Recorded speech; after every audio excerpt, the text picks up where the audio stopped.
Hello and welcome to F1 22, where you get to take your seat in the new era of Formula 1. My name is PJ and today I'll be guiding you through your first steps in F1 22 so that you can have the best driving experience on track. Let's get started. When you first boot up F1 22, you're presented with 3 different race styles to choose from. The casual race style is a great starting point for new players, especially if this is your first F1 game.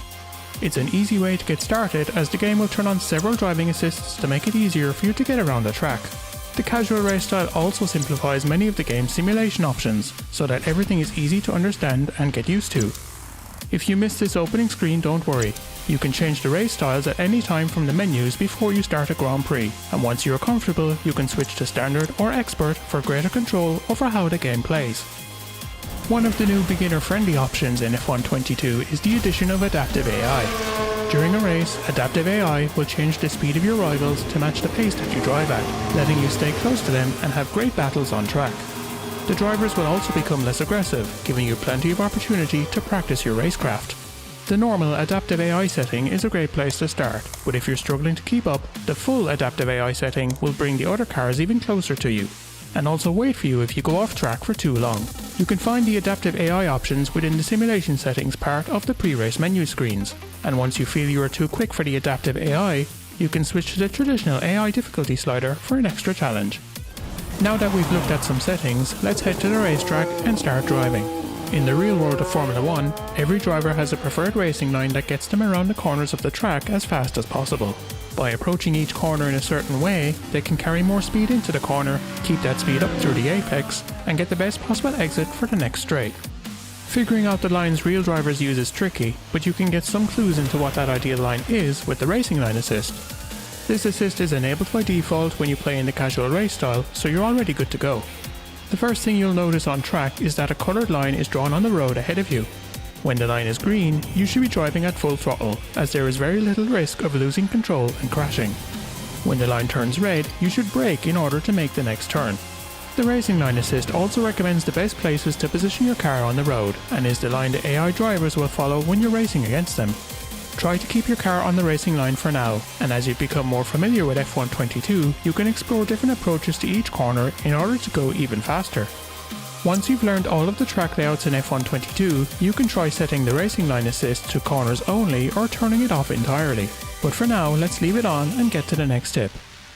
With the basics under control, you can now start racing and battling against your rivals. Winning is something we all want to do, and you win in races by being faster than other cars and overtaking them. You can learn a lot about overtaking strategies from watching your favourite driver do it in real life, but here are a few basic ways to approach this topic in F1 22. When you follow another car on the straight, the best way to catch up to them is to tuck in right behind. As the car ahead is punching a hole through the air, it is being slowed down slightly due to the air dragging across the car. You won't feel this as much when you chase them as you're driving into the air gap that they are leaving behind, which gives you a little speed boost to pass them with. When you get close enough, pull out from behind, get alongside and try to pass them safely. Keep in mind that it's best to commit to a single lane when making an overtake. If you weave from left to right or cross the path of another car, you might crash into the drivers on either side of you, as they can't predict what you're going to do. When you get to the corner, you have another opportunity to pass them, as whoever brakes later will be going faster into the turn. Get alongside the other car and watch out for when they brake. Your goal is to brake slightly later than them so that you can jump ahead and take the position. Don't leave the braking too late though, as you might run off the track or crash into another car. But with enough practice, you'll get it right and get better results on track. One last thing to always keep in mind when battling other cars is to respect their space on the road. Try to avoid bumping into other cars or forcing them off the track when you are near them. Overtaking is a risky thing to do, as you need to be careful not to spin or damage your car while you do it. F1 races are long, so if the perfect opportunity to pass doesn't present itself right away, there's plenty of time to wait for another chance on the next lap.